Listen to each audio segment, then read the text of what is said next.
Sopla por ahí atrás.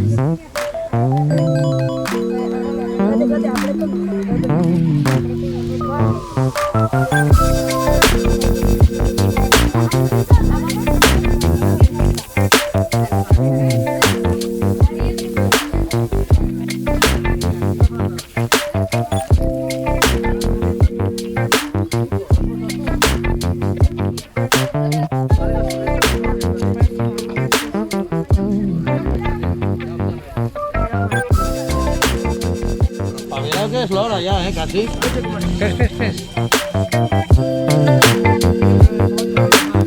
Tengo que apuntar,